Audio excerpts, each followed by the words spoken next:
Welcome back to No Luck Trucking. This is Matt and Liz, and we finally are on with Landstar. It took 42 days, I believe, was the whole process.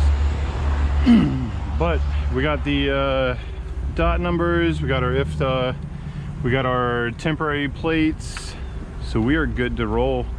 We're actually going into orientation Monday in Pennsylvania. So that's gonna last Monday and Tuesday. We're gonna come home and take care of some of the stuff that we have to take care of. And then pretty much from Thursday on, we're gonna run. It's so weird how those don't come off the transfer tape. I know, I don't like it. All right, this, I guess, is our truck reveal since we haven't really made a video in a long time, but this is our 2022 Peterbilt 579. We got our Landstar stickers on there. We got the dual tires, which is a big change. I'm excited to try those out rather than the super singles like Prime used to run. And yeah, we do have disc brakes all the way around, but probably the part that I'm most excited about is what's under the hood. So this is the Cummins X15. You can tell by the red motor. I am pretty excited to try this out. It was great driving it home from where we picked up the truck. It has a ton of power. Sounds really good. And at idle, it's nothing but turbo noise. But we're gonna see what kind of fuel economy we get out of it. I love the fifth wheel. That has a lot more adjustability than the one that we had with Prime. With Prime, you could only move it like 3 spots. That has, I believe, 10 total, but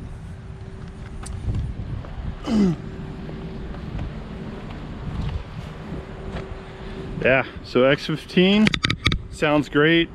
It has a little bit different maintenance intervals, but so far we have 2,000 miles on the truck, and it's been perfect so far. No hiccups, nothing. Driving back bobtail, we got about 13 miles per gallon until we hit the mountains, and then we got about 11 and a half, but still good. All right, we have to go get some fuel in the truck and maybe try to get the windows tinted. We need to pick up some parts.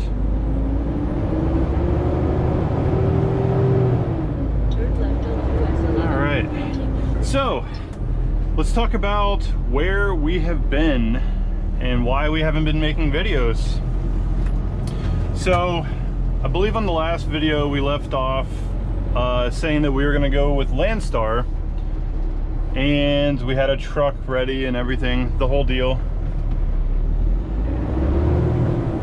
And from then we have been trying to get on with Landstar. So we knew that it was going to be a process. We have heard that there was a gauntlet, if you will, to get on to Landstar, and it's definitely true. So the process took us 42 days to get on with Landstar finally. And in that time, we were on it. Anytime they would ask for a form or anything like that, we would be on it. We got them the information as fast as we could. But I guess one of our processors was out for a week with COVID, so that put us behind. And then we just couldn't get a response back or any kind of communication back from the final processor that we had, because you go through different steps, and our pre-employment like background check and previous employer stuff, that all came back pretty quick. We did the drug test for them. We did all the stuff that we could as fast as we could so we could try to get through this process a little bit quicker than everybody says that they did. Not sure what fell. But it was still just a long, drawn-out process, and towards the end, our final processor, we just couldn't get a response back. They would, she would respond back from 9 o'clock, I'm assuming when she gets in the office, until about noon. And then after noon, we couldn't get any kind of response back. She never answered the phone. She never called us back when we would leave messages. She wouldn't answer emails or through the app that the Landstar uses to kind of screen you 10 Street, I believe, which is what a lot of carriers use. Prime uses it as well. All right, let's try to get over. Continue on I-81. So the process was pretty long, and then there was several times where she's like, yeah, we're gonna submit your information to corporate, and then they'll approve you or deny you, but then we wouldn't hear anything back. So then it would just be like, I'm assuming that we didn't get in this week or whatever. And then the following day she would come back in and be like, yeah, we had some issues and blah, blah, blah. But we are finally in. We got our packet overnighted. So we are good.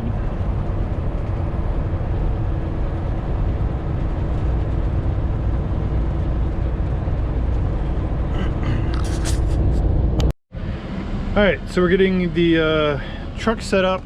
We have a bunch of our stuff up there in totes. We have the TV installed. Let me turn on some light. TV and sound bar. We set up our paper towel holder. Set it up a little bit higher than we had it on the last truck. This is just Gorilla taped. It stayed forever on the last truck. And then Liz actually made this pocket right here for the cell phone, and we keep earplugs and stuff in this one. So what this is the door cover. This is the new one, and we took the one from our last truck because we actually, you know, we paid for it, so we took it. So it's the same material, we just cut that up, and then yeah, we like, I did anything, I watched, I supervised, but Liz actually sewed it on and made the little secondary pocket and the actual pocket. So phone goes in here, charger whenever we get all the electronics, you know, set it back up. And then, like I said, you can put in earplugs or other stuff in this little pocket. Works out perfect. We had something similar on the last truck that Liz's mom actually made for us with some material that she had kind of in her collection. So once the wrinkles get out, it'll be great. All right. So we actually did a lot today.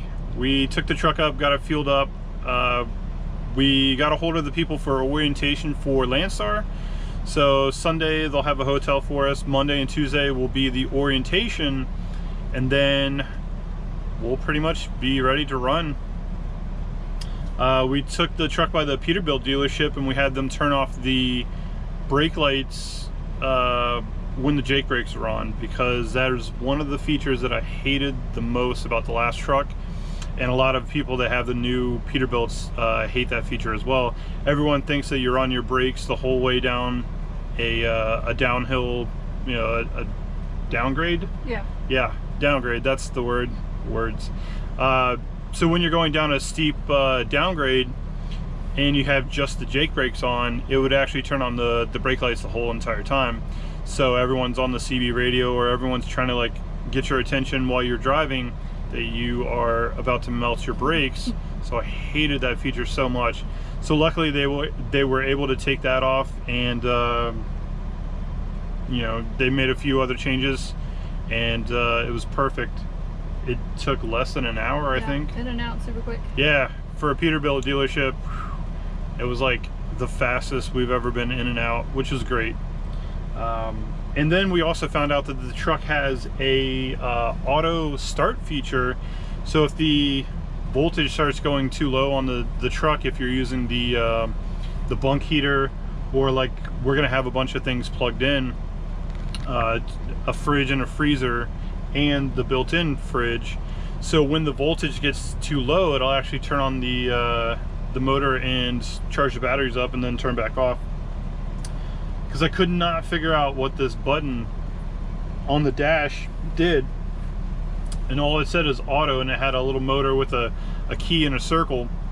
So I found the actual instruction manual for it, and there is a specific manual just for that button, and it talks all about, you know, the conditions that it'll start and stop, which is awesome, because until we get an APU put on, I was a little worried about running the batteries dead if we were running two fridges and freezers, the built-in fridge and the bunk heater. I just didn't know how long it would last.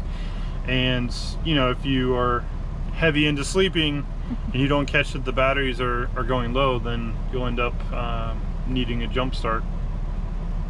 So that feature is awesome. I'm really glad that that's a part of the spec that this truck is.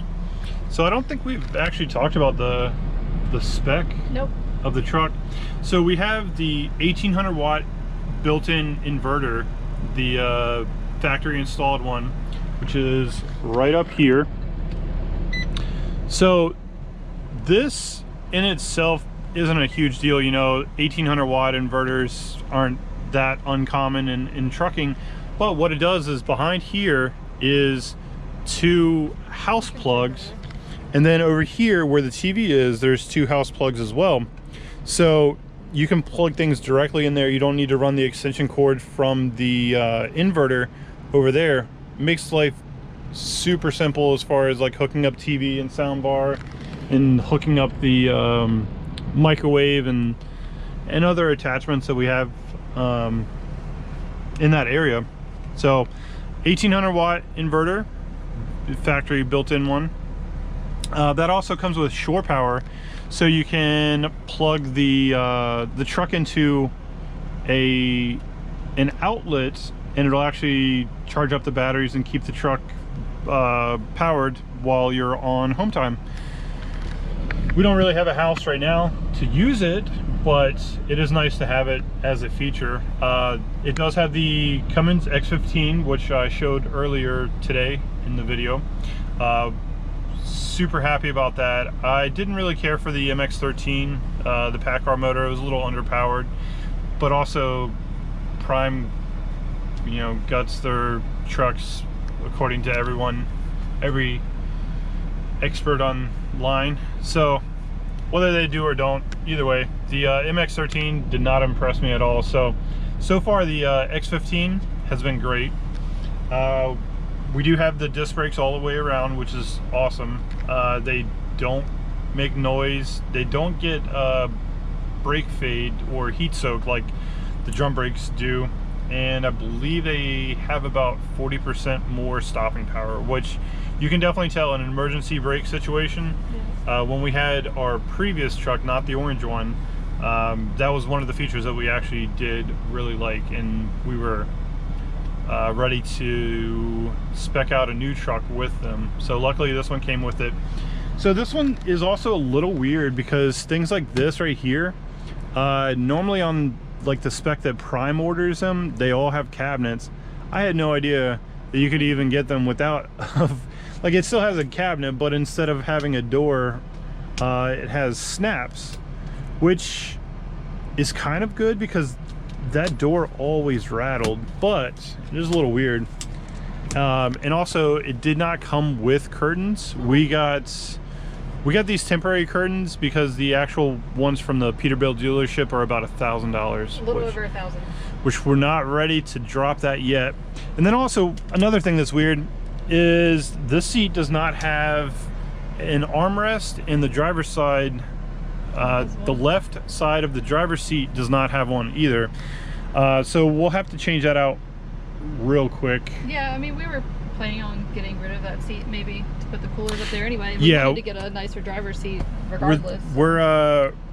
We're making our final choice whether we're going to take the passenger seat out and keep the coolers up there, the fridge and the freezer up there. But we do need to replace this driver's seat with something that has both armrests. This material is interesting as well. It's like a I like tweed. the look. Yeah. Is that what it's called? Tweed? I mean, I don't know if it's a true tweed, but it's definitely a cheaper fabric. But I like the look of it. It's Yeah. just if it had that left side armrest, it'd be perfect. But Yeah, the seat itself is pretty comfortable, so I'm without not that worried about it. We can get by until we start making some money. It also does not have the touch screen, the Android based what would you call it, infotainment center. yeah, That thing was terrible, and I'm really glad that it doesn't have it. we might be able to put the Omnitrax. Yeah, as I'm well. hoping to put the Omnitrax up there. That's Kinda what like, we had on the Freightliner. yeah, like Prime installs the Omnitrack on Freightliners right in that little spot right there, the empty spot. So that's what we're shooting for as far as getting the ELD installed Yeah. from Landstar or Yeah. whoever installs them for And Landstar. also, we don't have the CD player on the radio. Yes, we do but not have the CD player on the radio. We have our new cup holders. So we have a phone mount in the cup holder. Let's see, what other specs does this truck have that the other ones didn't? I think that's really it. The X15 is the biggest thing that we weren't able to order. Yeah, other differences from the Prime truck to this one is obviously it has duals. We're going to keep those. So far, the truck rides amazing bobtail. We haven't hooked up to a trailer because Yeah. we are not currently employed Yeah. by anyone. I guess tentatively we're going to be employed by Landstar Monday, but so far we haven't hooked up to a trailer. I think I mentioned it earlier in the video, but the fifth wheel has, I counted while I was fueling, it has 15 adjustment points, whereas the Prime one literally had 3. Was it 3? Yeah. I knew it looked So it had different. 5 spots, but it would not slide to the forwardmost or the backmost. So That's interesting. So we have a lot of adjustment, which is good. Most of the time I've found with the Peterbilts that we really didn't need to move it much. The Freightliner, you just jammed it all the way to the back and, Yeah. and ran, but the weight eventually, distribution on that was a little weird. We'll get the right way system. Yeah, we're gonna get Load rate. the load rate. I did actually like that on the Prime spec trucks, because you could tell how much weight was on the drives, which was nice. So you could kind of tell if you needed to scale or not. I don't know if this is a spot we can put it, but We'll have to measure figure it that out and see. Yeah. Yeah, so there's some empty panels on the dash where this truck wasn't spec'd with certain features. But for getting a truck in probably one of the worst truck shortages in, I don't know if I'm brave enough to say in trucking history, Yeah. but to get a truck spec'd pretty much how we wanted it, we were pretty fortunate to find the deal that we did, and we jumped on it. has the things that we need. Yeah, it has Not the things that everything we need. wanted, but it has everything we need. And we can kind of change it as we go, like the seats and things like that. We can definitely change. Get the APU installed. Also, this does not have the side door, which Kind I don't know. like the side door. I liked it. Yeah. It was I like nice the side to door. load the groceries Yeah. in from the side, but I did not like it because if you were sleeping and you needed to get to the Yeah. side box, your support for your pillow Yeah. gone. Also, I mean, we had a lot of issues getting it adjusted so it would Yes. close 100%. That's and I mean, true. It wasn't that bad, but that was part of the problem. If somebody's trying to sleep, you had to slam it to get it to really seal, or else you would get all the wind noise and cars and trucks Yeah. passing you. You could always hear. So. Yeah, so on both trucks that we ordered, the door would not shut all the way and seal. So the first time we took it to a truck wash, the bed got wet, and we could hear traffic noise. Yeah, so we had to take both of our trucks over to Peterbilt and have them adjust that before we could start running. And then the door was nice. Over here, normally on the Prime spec ones, there's a window behind here, which we 100% never used. Yeah, we always had the TV. So I like this because it sets the TV kind of in the middle. There's nothing behind it. There's no light coming through. So that was a feature that I didn't even know that we didn't want. Yeah. Honestly, I didn't even know the trucks came with no windows on the side. I thought that the 579s came with a certain amount of stuff standard, but I was wrong. I think that that's the platinum level that Prime. That's true. Prime orders. does order platinum. Prime doesn't get bigger motors, but their interior is really nice. It has a really nice subwoofer. It has all the cabinets. It has, I think, the upgraded infotainment. The upgraded radio. infotainment. I think the new ones had the wood grain on the dash and stuff. The interiors were really, really nice, but I can't imagine how expensive a Peterbilt would be if it came with the X15 and on like the platinum level, you know, and with the door and everything. Just like if you spec'd out one of these trucks with all of the top end options and the bigger motor, it'd be like a $250,000 truck. So, you know, we're giving up the platinum interior, but we're getting a bigger motor. And so, I mean, give and take. So to kind of sum everything up, I know I rambled earlier while I was driving over about the Landstar. I'm not sure how much I covered of it, but basically, if you're looking to come to Landstar, make sure you have your money right, because the process does take a long time. I think our process took a lot longer because there was 2 of us trying to go through at the same time, but make sure your money is right, and make sure you have all your information for your truck. Make sure you have, let's see, what did they require that jammed us up? I don't think anything jammed us up, but just getting it processed is a task. So if you're looking to go to Landstar, like I said, make sure your money's right, because it's not going to be a fast process.